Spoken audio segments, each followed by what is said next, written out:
आओ सरपंच साहब।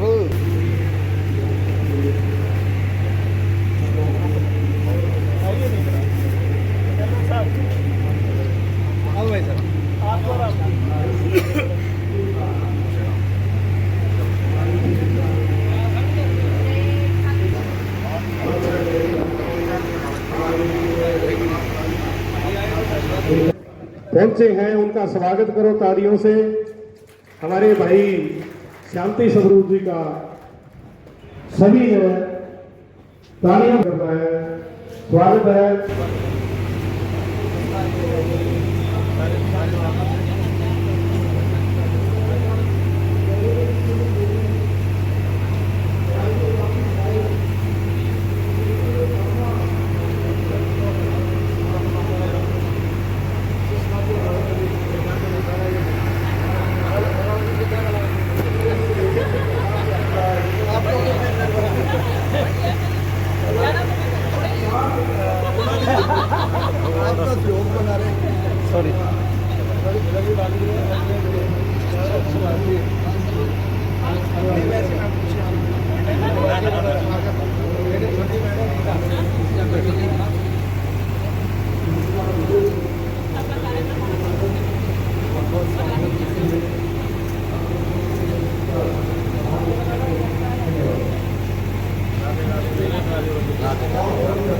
महाराज की संत श्रोमणी भगत गंगा जी की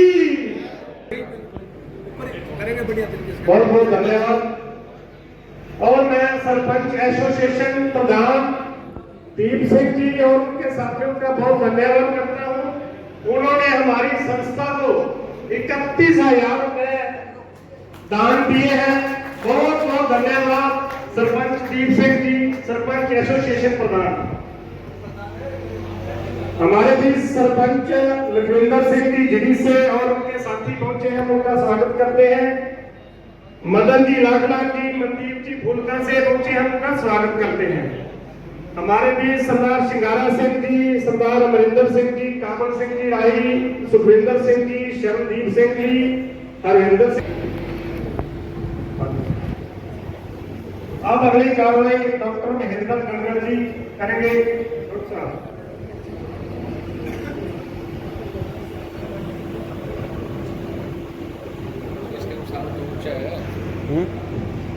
राजेंद्र अडवासरा जी से निवेदन है कि वो पधारते हैं। आज इन्होंने कार्यक्रम में पहुंच के जो कार्यक्रम की शोभा बढ़ाई है, इसके लिए हमारी पूरी टीम इनका आभारी रहेगी। वीर शांति स्वरूप जी जो नगर के अलावा एक भाई के नाते भी हमारे ट्रस्ट को आशीर्वाद देने पहुंचे, इनका धन्यवाद। बहन रीटा कासनिया जी मंच पर विराजमान है, हमारे ट्रस्ट की राष्ट्रीय अध्यक्ष महिला भी।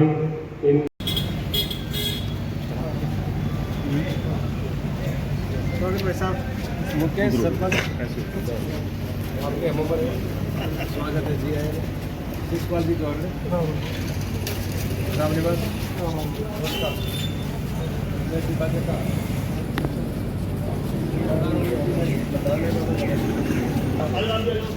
ऐसे घूम जाओ बजरंग की नाम हो।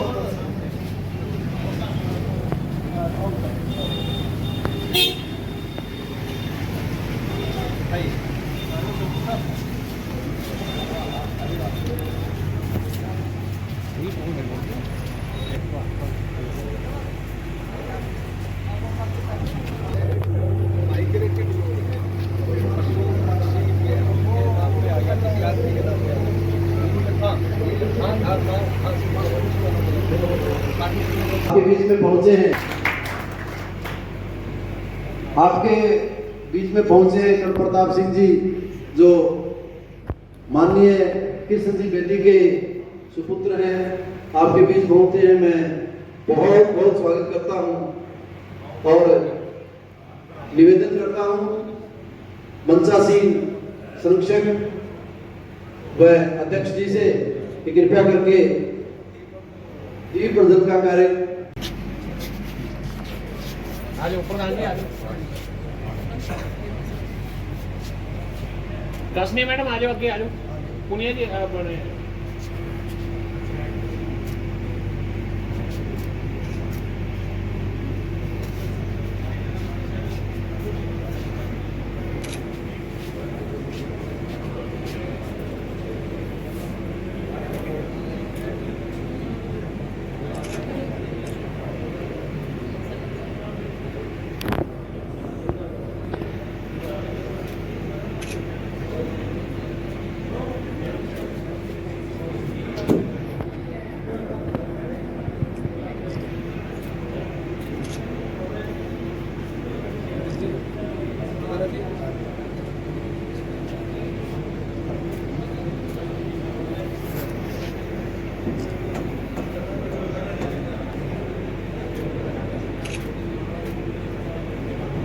भाई साहब जी अंदर बैठाए सभी को।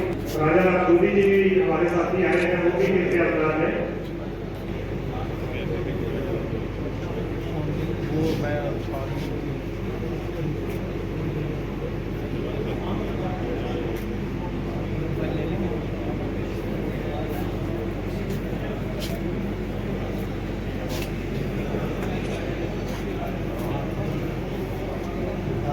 भगत धन्ना जी महाराज की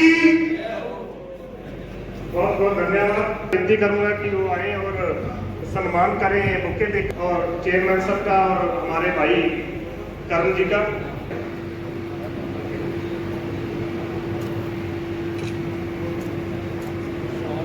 हमारे डॉक्टर राजेंद्र कड़वासरा जी और प्रधान जी।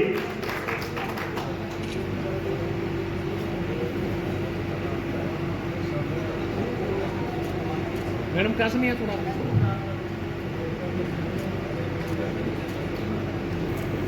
अब मैं विनती करूंगा कि करण प्रताप जी को गुजारा जी कृपया बारी बारी से आए।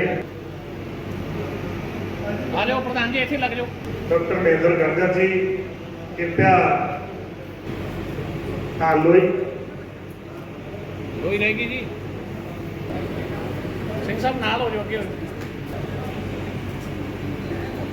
एक चीज है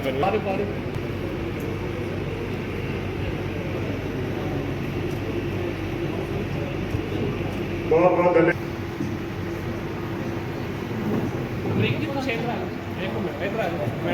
मैं रीटा कासनी हमारी भगत धन्ना जी ट्रस्ट के लिए जमीन दान दी है, उसका सम्मान हो रहा है।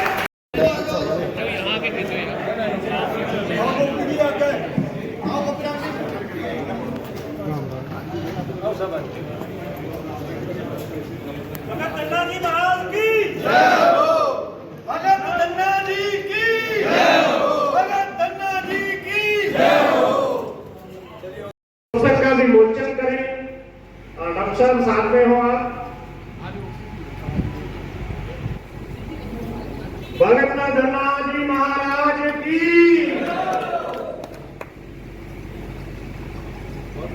बहुत बहुत बधाई। डॉक्टर साहब, डॉक्टर महेंद्र गंगर जी, आपकी मेहनत को हम सलाम करते हैं।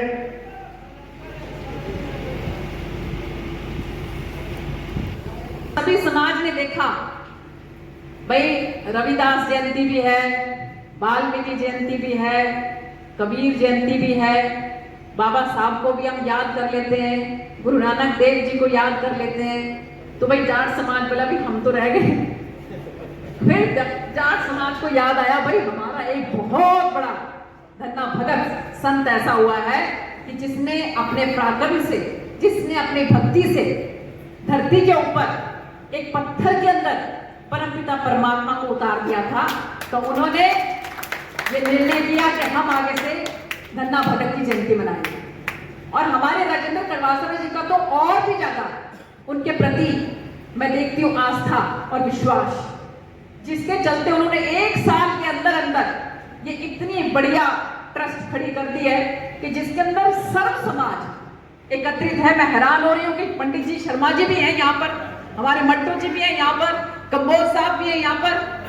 तो सर्व समाज को लेकर तो मैं आपको एक तो बहुत बहुत शुभकामनाएं देती हूँ। और मुझे नजर आ रहा है कि आने वाले समय में ये ट्रस्ट जो है वो बहुत बड़ी ट्रस्ट बनने वाली है हिंदुस्तान के अंदर, जिसका नाम होने वाला है। और मैं आपको विश्वास दिलाती हूँ आज से और अभी से कि आगे आप इसकी जो जयंती करोगे, हम कोशिश करेंगे कि आदरणीय वाइस प्रेसिडेंट ओम प्रकाश धनखड़ साहब, जयदीप धनखड़ साहब जो हमारे वाइस प्रेसिडेंट साहब हैं, उनको हम यहाँ पर लेकर आए। अभी कल ही माननीय गवर्नर साहब महामहिम, उन्होंने अपने ऊपर पुस्तक लिखी, जनता की आवाज मेरी आत्मकथा, और उसका उद्घाटन जो है, उसका लॉन्चिंग जो है वो हमारे वाइस प्रेसिडेंट साहब ने किया। कमाल की उनकी भाषा है, कमाल की उनकी स्पीच है। जो मंच पर बैठे हैं वो तो बैठेंगे, लेकिन सामने जो बैठे हैं उनमें भी एक एक को ध्यान में रखते हुए तुरंत प्रभाव से उसके बारे में कोई ना कोई बात क्या देते हैं। तो ऐसे हमारे बहुत ही आदरणीय, पिछले दिनों मुझे भी सौभाग्य प्राप्त हुआ, हमारे सिरसा के अंदर भी जो कार्यक्रम था उसके अंदर उनका आना हुआ। लेकिन हम कोशिश करेंगे कि हम फिर से भगत धन्ना की जो जयंती मनाएं, उसके अंदर हम यहाँ पर सिरसा की धरती पर उनको बुलाएं और मुख्य अतिथि के तौर पर वो जल्द से जल्द हमारे बीच में आए। ये मेरी कोशिश रहेगी, मैं आपको विश्वास दिलाती हूँ हम लेकर आएंगे। तो भगत धन्ना जो है वो टोंक गांव के धुआं, टोंक जो इलाका है उसके धुआं गांव में वहां पर पैदा हुए। और जब बहुत ही छोटे थे, जब बच्चे थे, तब एक पंडित जी आए और शालिग्राम, जिसको बोलते हैं पत्थर, काले रंग का पत्थर होता है शालिग्राम, जिसको ये माना जाता है कि वो हम जो हमारे विष्णु भगवान हैं उनका स्वरूप उसको माना जाता है। तो शालिग्राम की जो पूजा कर रहे थे बहुत अच्छे तरीके से, उनका पूरा भोग लगा रहे, सब कुछ कर रहे थे। वो छोटा बच्चा धन्ना वो बैठा बैठा देख रहा और उसने उत्सुकतावश, बच्चों को बहुत उत्सुकता होती है, ये पूछा कि आप क्या कर रहे हो।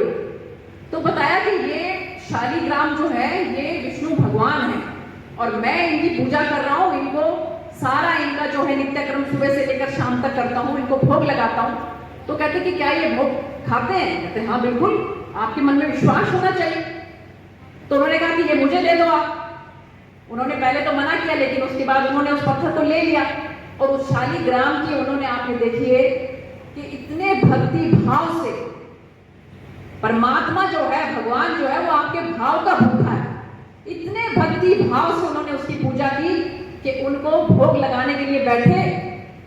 तो अब उसको, बच्चे को तो ये दिन के ये खाएंगे, लेकिन वो खा तो नहीं सकते थे, वो लेके बैठा रहा और इंतजार करता रहा कि ये खाएंगे तो मैं खाऊं।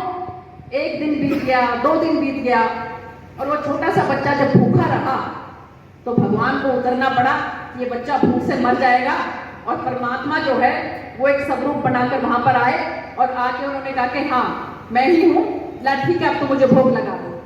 और उसके बाद उन्होंने ऐसा भोग लगाया और उस बच्चे को ये नहीं पता भाई ये भगवान है और ये तो बहुत शक्तिशाली है, और वो अपने घर के जो भी काम है उन सब में उससे हाथ बटवाने लगा। और लोगों को नजर नहीं आता था, लोग बड़े हैरान होते थे कि छोटा सा बच्चा, अभी तो कहा था कि खेत के अंदर ये खेत को जोत दे, थोड़ी देर में आके देखें तो पूरा खेत जुदा पड़ा है। वो पूरी उसकी मदद करने लगे। तो उसके बाद आप ये देखिए कि तभी करके आज हमारे गुरु ग्रंथ साहब के अंदर भी 3 जो उनके बारे में धन्ना भगत के जो श्लोक हैं वो बोले जाते हैं। और आरता जैसा कि आपने देखा भी है, और बल्कि मैं एक बार अभी आरती को पढ़ते हुए देख रही थी कि जो धन्ना भगत है, भक्ति करते करते, छोटे बच्चे थे ना, छोटे बच्चे जो होते हैं उनको ये रहता है कि हम कुछ मांग लें, तो वो जो भी मांगते थे ना वो सब चीजें उनकी पूरी हो जाती थी। और उस आरती में भी ये लिखा है कि मुझे अच्छा अन्न चाहिए, मुझे धन भी चाहिए, मुझे गाय भी चाहिए, मुझे दूध भी चाहिए, मुझे अच्छी पत्नी भी चाहिए। सब कुछ मांगा उन्होंने और सब कुछ उनको मिला। बल्कि मैं तो ये सोच रही थी राजेंद्र जी, आपको ईमानदारी से बताऊं कि मुझे ना बहुत बार बहुत लोग कहते हैं कि भैन जी उत्थे चलने आ, उत्थे तुसी मत्था टेको, जो तुसी कहोगे ना वो मिल जाएगा। मेरी कभी इच्छा नहीं रहती। मुझे ये लगता है कि भी परमपिता परमात्मा को तो खुद ही पता होगा कि हमें क्या चाहिए, तो हम मांगे क्यों। मैं हमेशा ये कहती हूँ कि भाई ऐसा अगर तेरी ज्यादा इच्छा है ना तो मेरे नाम से तू मांग ले, तेरी जल्दी सुन लेगा भगवान। तो अब मेरी जो चेंज हो रही है, ये गोपाल जी का आरता देख के ये भावना मेरी धीरे धीरे चेंज हो रही है कि भाई मान लेना चाहिए। और मुझे लग रहा है कि शायद नहीं मांगा तभी गड़बड़ होगी पीछे। हाँ, अर्जी लगा लेनी चाहिए। तो भाई आप लोगों का जितना प्यार, जितना स्नेह मुझे मिलता है, तो जरूर सच में ही सबकी मिलके ही जो अर्जी होती है वो परमात्मा पूरी करता है। और मेरी तो यही कोशिश रहती है कि हम, परमात्मा ने जो भी हमें चीजें दी हैं, जो चीजें बख्शी हैं, उसको हम सेवा में लगाएं। और गांधी जी जो है ना, गांधी जी को किसी ने कहा था, गांधी जी कहते हैं कि भाई मैं वही उपदेश देता हूं जिसका मैं खुद पालन करता हूं। भैया मेरे साथ भी यही है। मैं भी आप लोगों को जो बात कहूंगी ना, मैं ये कहूंगी कि भी भगवान का नाम लेना चाहिए। ये नहीं कि मैं खुद बैठ के सट्टा जुआ खेलूं और आपको कहूं भगवान का नाम ले लो, तुम, मैं खुद नशा करूं और मैं ये कह दूं कि भाई नशे से दूर रहो। मैं ऐसा नहीं कर सकती। मैं जो खुद पालन करती हूँ उसी चीज का उपदेश देती हूँ, उसी के बारे में आप लोगों को कहूंगी, उसी के बारे में बच्चों को कहूंगी, युवाओं को कहूंगी। हमारी बहन सरपंच रीटा कासनिया जी, और मैं बहुत मुक्त कंठ से इनकी प्रशंसा करना चाहती हूँ। ना केवल ये अपने गांव का, अपने इलाके का ख्याल रखती हैं, जिस तरीके से इन्होंने धन्ना भगत के मंदिर और गुरुद्वारे के लिए जमीन का दान किया है, उसके लिए भी मैं जोरदार तालियों के साथ इनका स्वागत किया। इतना बड़ा मन जो है किसी महिला का ही हो सकता है। और मुझे एक बार सौभाग्य प्राप्त हुआ इनके घर पर जाने का। भाई खाना भी बहुत अच्छा बनाती है, बहुत सेवा की इन्होंने, तो मैं बहुत बहुत धन्यवाद करती हूँ हमारी बहन रीटा कासनिया जी का, उप प्रधान कमलजीत शर्मा जी, सह सचिव अंग्रेज सिंह औलख जी, सचिव डॉक्टर महेंद्र घनघस जी, जिन्होंने बहुत अच्छी पुस्तक जो है, घनघस जी ने लिखी है ना, बहुत अच्छी पुस्तक धन्ना भगत जी के ऊपर लिखी है। मैं बल्कि आप सब लोगों को आग्रह करूंगी, अच्छा बहुत बहुत आप लोगों का इस बात के लिए मैं जो अभिनंदन करती हूँ कि राज्यपाल जी ने भी इनको सम्मानित किया है। तो जिन्होंने बहुत अच्छी पुस्तक लिखी है, और मैं आप सब लोगों को आग्रह करूंगी कि उस पुस्तक को आप जरूर पढ़ें। आज की तारीख में हम लोग मोबाइल में इतने ज्यादा व्यस्त हो गए हैं कि अच्छे साहित्य को पढ़ना ही भूल गए। आप देखिए कि उसके अंदर क्या लिखा है, धन्ना भगत के बारे में, किस तरह से उनका बचपन, किस तरह से उन्होंने जो है वो भगवान कृष्ण को इस धरती पर उतारा, उसके बारे में उन्होंने बहुत विस्तार से लिखा है। आज भगत धन्ना जी ट्रस्ट जो है, इसके द्वारा धन्ना भगत जो है उनकी जयंती के उपलक्ष्य में ये कार्यक्रम का आयोजन किया गया। और इसमें बहुत सुंदर बात जो देखने को ये मिली कि इसमें एक तो बहुत ही अच्छी पुस्तक उनके ऊपर है, उसका विमोचन हुआ है। हमारे जो ट्रस्ट के ही एक सदस्य हैं घनघस जी, उनके द्वारा लिखी गई है। और इसके साथ साथ इस ट्रस्ट की अगर आप पूरी अगर इसका कॉन्स्टिट्यूशन देखें और इसके जो सदस्यों के ऊपर आप एक नज़र डालें, तो आप देखेंगे कि इसके अंदर कोई एक जो वर्ग विशेष जो है या एक समाज विशेष जो है उसकी सदस्य नहीं है। इसमें सभी समाज के लोगों को इकट्ठा करके इस ट्रस्ट को बनाया गया है। और मुझे बहुत इस बात की भी खुशी है कि जो सोच लेकर ये ट्रस्ट चली है, कि जिस तरह से धन्ना भगत जो है वो एक बहुत ही अच्छा उदाहरण थे हिंदू और सिख धर्म का, उसको उसकी समरसता को साथ लेकर चलने पर ये ट्रस्ट जो है इसको एक बहुत अच्छा इस बात का मौका मिला कि जो हमारे नाथों से चौपटा की जो सरपंच उन्होंने इनको 2-3 एकड़ के करीब ज़मीन जो है वो दिए है, और वहाँ पर एक बहुत अच्छा साधना केंद्र भी बनाना चाहते हैं, सेवा साधना केंद्र। और मैं इनको बहुत बहुत इस बात की शुभकामनाएं देती हूँ। और मैं उम्मीद करती हूँ कि अभी सिर्फ 1 ही साल हुआ इस ट्रस्ट को, लेकिन जिस तरीके से सभी समाज के लोगों को लेकर इन्होंने जो ये अलग अलग फूलों से माला गुथी है, तो मुझे पूरी उम्मीद है कि आगे और ज़्यादा सुशोभित करेगी सभी समाज को और अपने इलाके को भी आगे लेकर जाएगी। क्योंकि इस ट्रस्ट ने आज एक जो है बहुत बड़ा प्रण भी लिया है कि हम सिरसा के अंदर जो है वो किसी भी कीमत पर जातीय जो है वो दंगा या जातीय भी किसी भी तरह का जो भेदभाव है वो नहीं होगा।